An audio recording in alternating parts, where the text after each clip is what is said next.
are well. Now we will present a very important topic for us as English language students. The topic is History of English, Modern English, Recent Date English, and American English.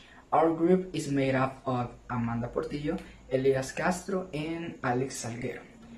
Let's start with an introduction. As English language students, it is very important to know, learn, and study our future and second language, not only in the aspect of knowing a subject, for example, passive and active voice, nor do I mean knowing the grammar of this language. That is, the aforementioned topics are essential for us to grow in the English language. However, it is extremely important to know its origin, the different years in which English began and how it began as well. As how we have learned much about Spanish, our mother tongue, with much more reason we should learn and study the complete history of the English language. I will dare to say that it is my favorite language over Spanish. So, now let's get down to business. What is the English language? English is a West Germanic language originating from the Anglo-Frisian language brought to Britain by the Germanic invaders. Initially, Old English was a group of several dialects reflecting the varied origin of the Anglo-Saxon kingdoms of England. One of these dialects, late West Saxon, at one point came to dominate. The original Old English language was later influenced by two waves of invasion. So we got the first one. The first, it was from speakers of the Scandinavian branch of the Germanic languages, who conquered and colonized part of Britain. The second, it was from the Normans, and in the 11th century, who spoke Old Norman and developed a variety of English called Anglo-Norman.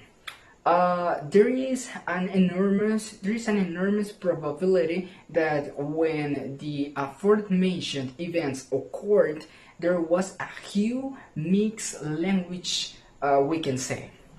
So now we're going to talk about the 5 stages through which the English language has passed.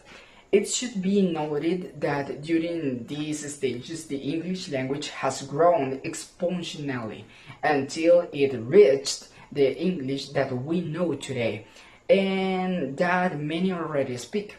But then after so many groups ended up joining each other, they ended up adding a lot of Latin words to English. So now, let's talk about Old English. The Germanic language displaced the indigenous Brittonic language in what would later become England. The original Celtic languages remained in part of Scotland, Wales, and Cornwall. The dialects spoken by the Anglo-Saxon form Old English.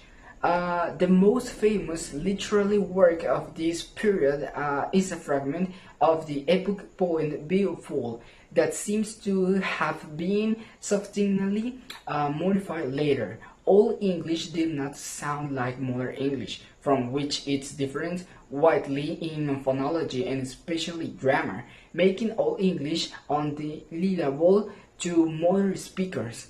The grammar included grammatical case, nominate, accusative, genitive, dative, and instrumental. 3 grammatical genders, masculine, feminine, and neuter. And 3 numbers, singular, dual, and plural. Similarly, about 50% of the words Modern English have linguistic roots in Old English. The words be strong and water, for example, derive from Old English. and many non-standard dialects such as Scottish English and Northumbrian have retained many vocabulary and pronunciation features. Old English was spoken until the late 12th and 13th century. Here is the textual example of Old English. This will be on the screen. Next up, Middle English. 300 years after the Norman conquest, the Norman kings and their court spoke only the Romance language, of which in England was called Old Norman. While the town people continued to speak English, Middle English was heavily influenced by Anglo-Norman and later by Anglo-French. Even with the decline of the Norman language, French had the status of a prestigious language and had a great influence that can still be seen today with a large number of words of French origin. The trend of more formality when using words of Norman origin continues today. So, most English speakers today consider saying a cordial reception. This is from French. And the other one to be more formal than a hearty welcome. And this is from Germanic. Another example is the very unusual construction of animals in their Oedipal myth. For example, ich bin from Norman, and the pork for French, being the corresponding Germanic words cow and pig. And the screen will be the corresponding textual example. So, speaking of the other stage, we have Modern English. Modern English, when the English merchant William Gladstone introduced the first printing machine to England in the 15th century, more precisely in 1476, he brought about a further standardization of London's written and spoken language, which was further popularized by the rise of cultural and physiological movements, mainly in the aristocratic and educated sectors of English society. Modern English emerged in the 16th century and continues today as a result of its evolution in earlier stages. The English that was spoken during those historical processes between the 16th and 18th centuries is known as Early Modern English or Early Modern English. This language had its peak during the Renaissance and was the language used in his works by English playwright William Shakespeare. From the 19th century to the 20th century, with the English conquest, the last modern English arose. It received the influences of the conquered territories. So now we got modern standard English originated from the government's need for a standard language to officially communicate with citizens, keep records, perform various bureaucratic procedures, and consolidate with king's influence. Later, with the development of printing and publishing, books and other works began to be printed that contributed to the spread and standardization of English. At the same time, the first studies on the use of English arose, those originating the beginning of English grammar. So now, modern English and traditional grammar. From the 17th century to the first half of the 19th century, no changes were made to English grammar books or their teaching. But from the 19th century, what is now called the traditional method of teaching grammar began to be implemented. Traditional English grammar or school grammar determines what is correct in the English language without updating or taking cultural changes into account. Due to its rigidity, traditional grammar is currently considered an obsolete and ineffective method, although it is still used in some schools. And in the screen, we're gonna get the textual example. And this is all for me. Thank you so much, and have a nice day. Hello, my name is Amanda Michel Portillo, and I will talk about present day English. Well, mainly present day English, also known as modern English, is a form to English language spoken and writing today. It has its roots in Anglo-Saxon kingdoms of England in the 5th to 11th centuries. Well, present day English or PDE is a highly diverse language with variations in pronunciation, grammar, and vocabulary depending on some factors. For example, region, social status, and even age. The two most widely recognized variants of English are British English and American English, as we all know. Although there are many others variations spoken around the world. For example, Canadian English, New Zealand English, South Africa English, Indian English, and also Australian English. That I consider, well, personally, I consider it's kind of complicated because I have some friends from there, and also I have friends from Jamaica. um Believe me, there they speak totally different, perhaps from people that or for native speakers from United States, because they use different slangs. Well, I think this depend on the accent as well.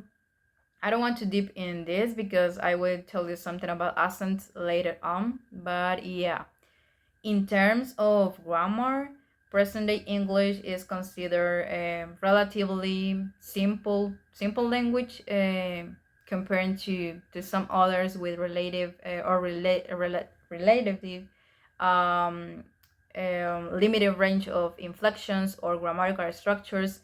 Because as we know, if we want to learn a new language, in this case English, we must study grammar. For some of us, grammar is really important, but for some others, grammar is not that important or not that necessary when we are learning a new language. Because some people say that we are able to learn a new language just by listening to others or just by speaking to others in that way. And actually, I we can, but I think it's better to learn some grammatical structures or to study grammar when we are learning a new language, because in order to I don't know, to have a better understanding of the language and to speak English in a better way or correctly, right? Then we have like one notable feature of English is its extensive vocabulary, because as we know, there's a lot of words there are a lot of words that we can mix to create an infinite sentences to communicate with others in this with this language. I don't know, words that perhaps drugs like in some sources like Latin, Greek, French, or even German. And also we have that present day English in pronunciation is characterized by this or its range of accents and dialects, because these depend on the accents as well. I mean, there are some accents that include the regional accents of Britain, for example, the Carney of London, or the Scottish accent, which is like one of the newest accent around the world. I can say, or in the Britain zone. I don't know. I think this depend of the region, as I said before, because for example in Texas is totally different from New York accent, and depends on the social groups as well. Mention again the slums. There's a lot of slums that people from United States use. For example, what dude addressing someone, or cool referring to that something is good, or I don't know, something like that, right? Or just chill to referring to something, or referring relaxed.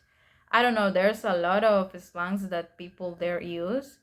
As I said before, I mentioned age as well, because I consider that for children is easier to learn a new language, because they are able to acquire more knowledge about it, using some grammar, using or improving their pronunciation with when they are like rowing or something like that, you know.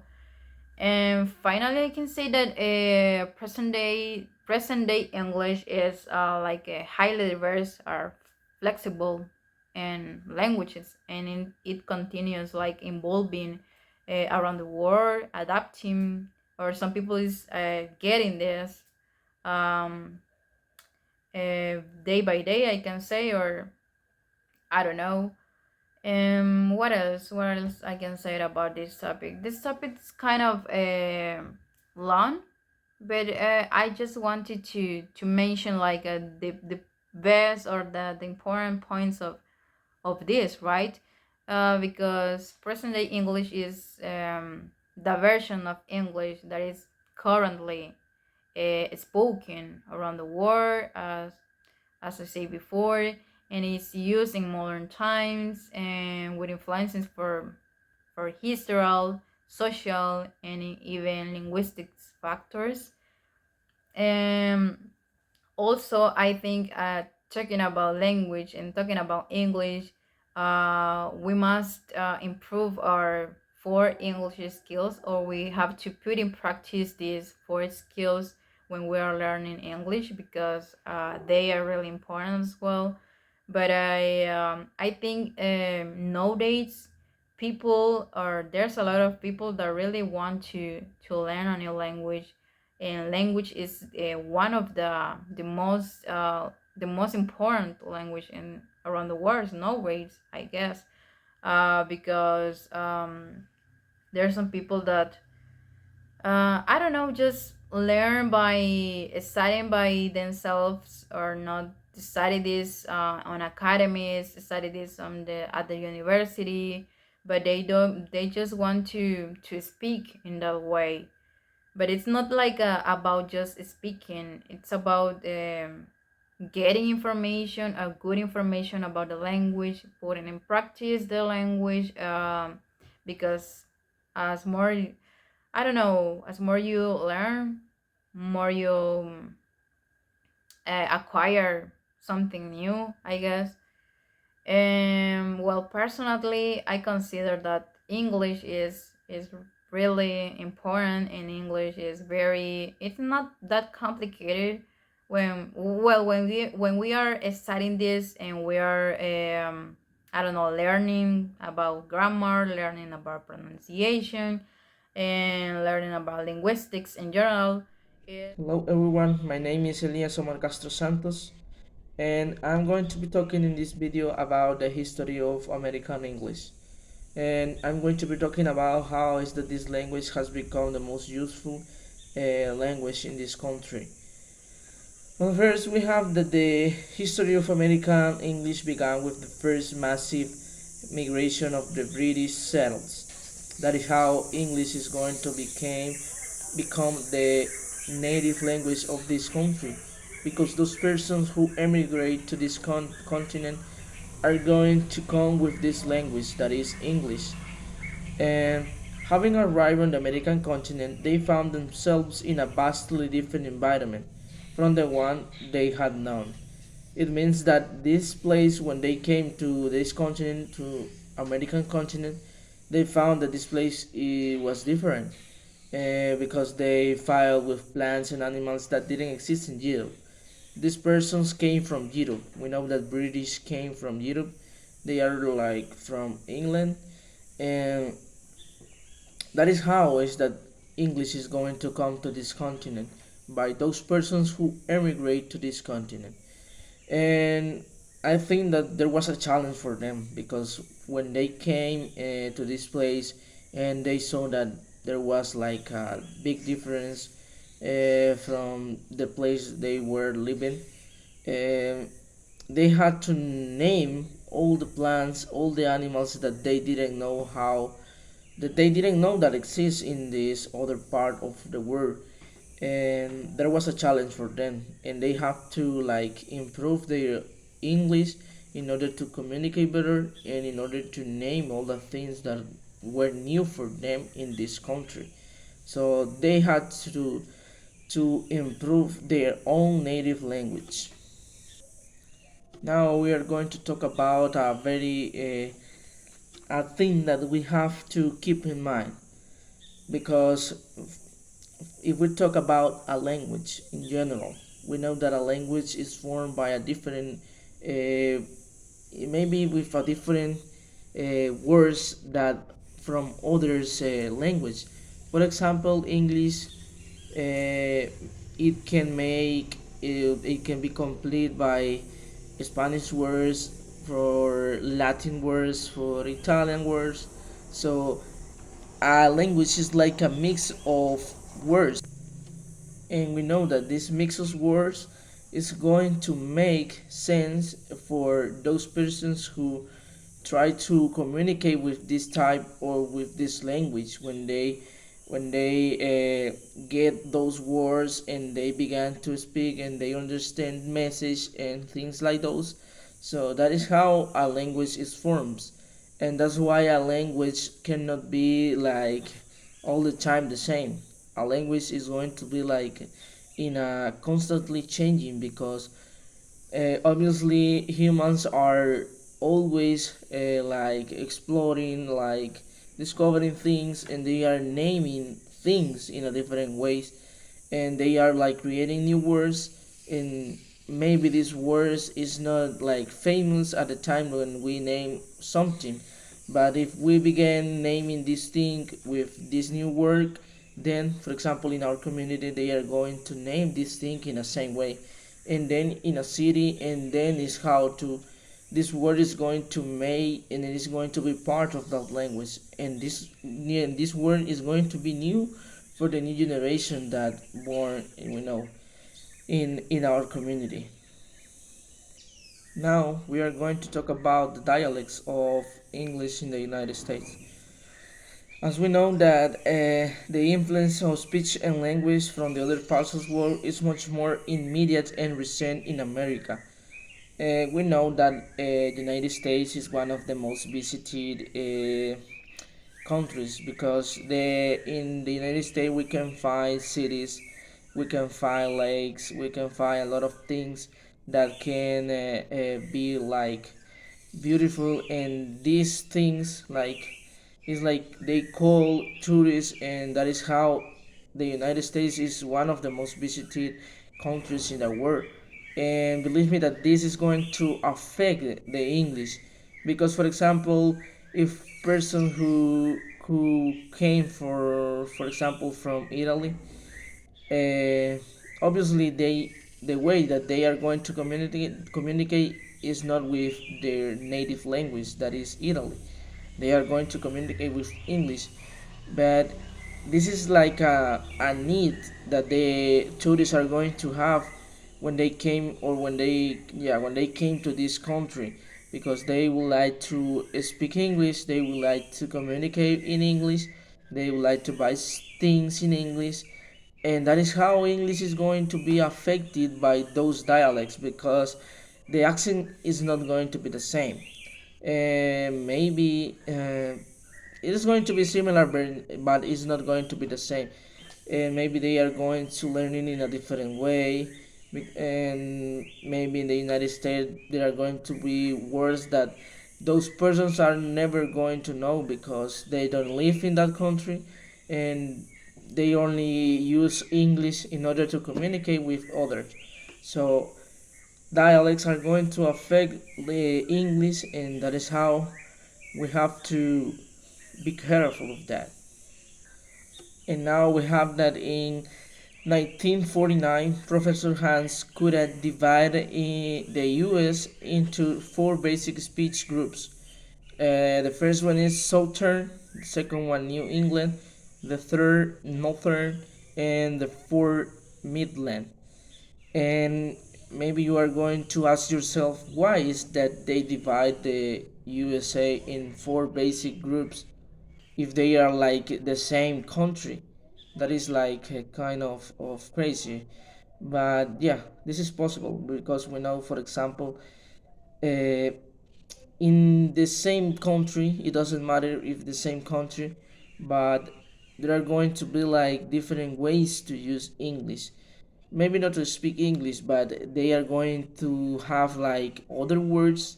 They are going to have like some different accents, and all those things are going to be like affecting the language, because not everyone is going to speak English in the same way.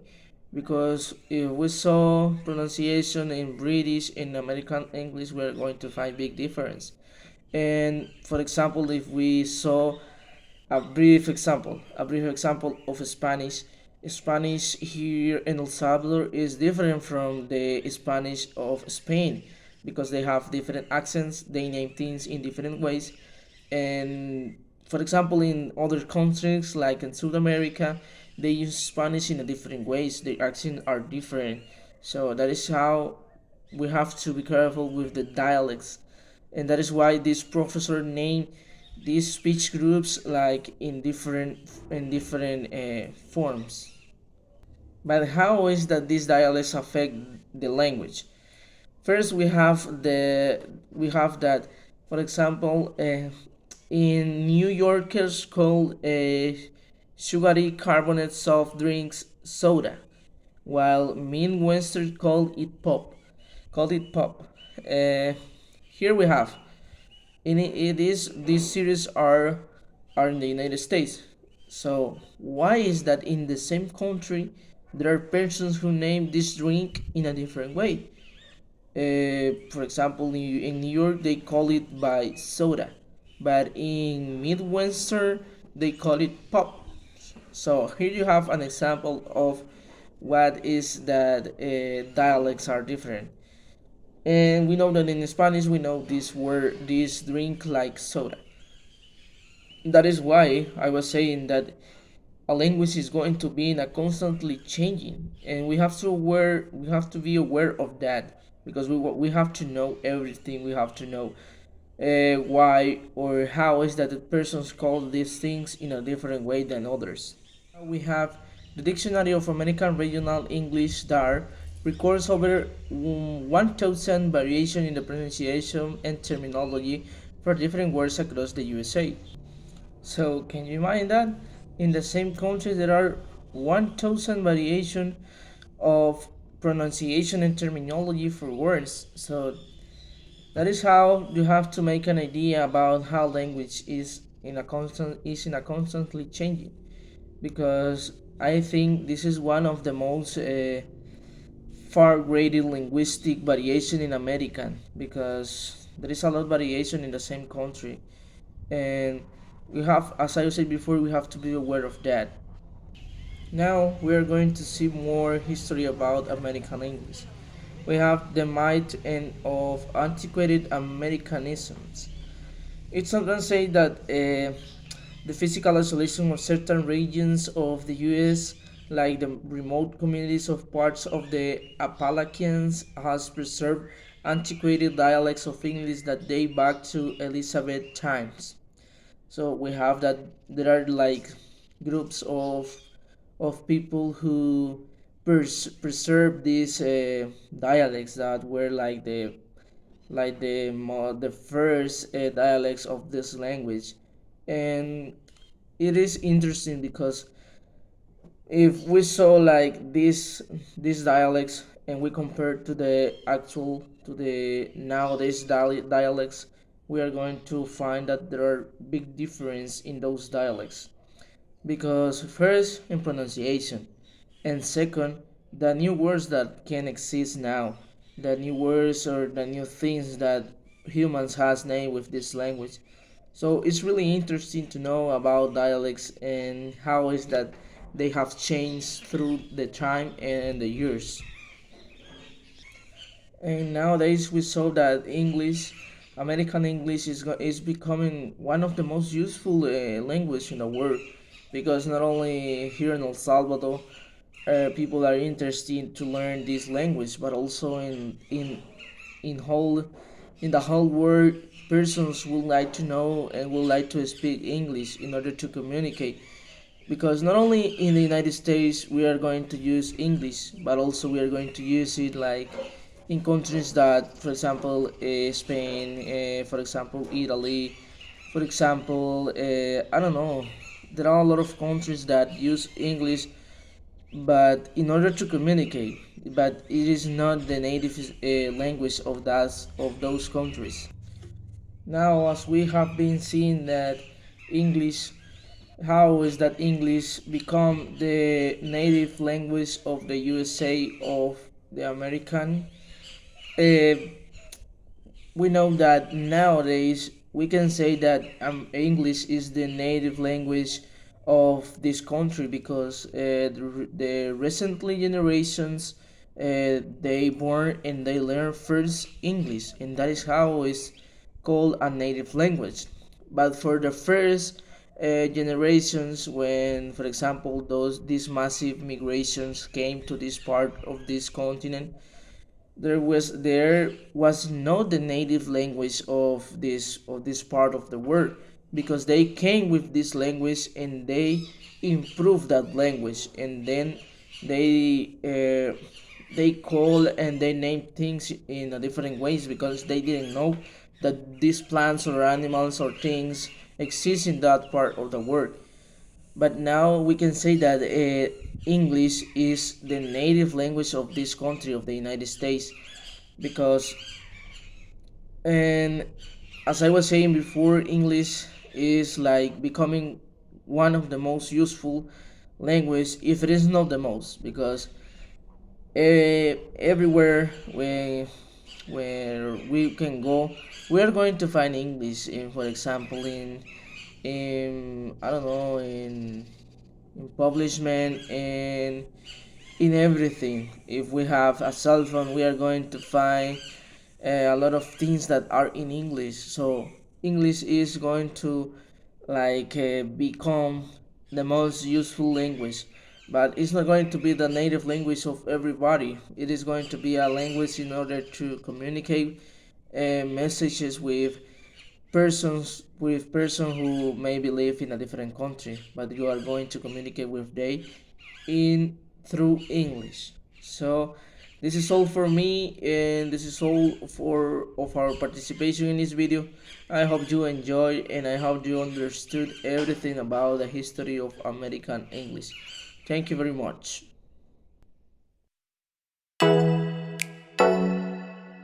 Ooh.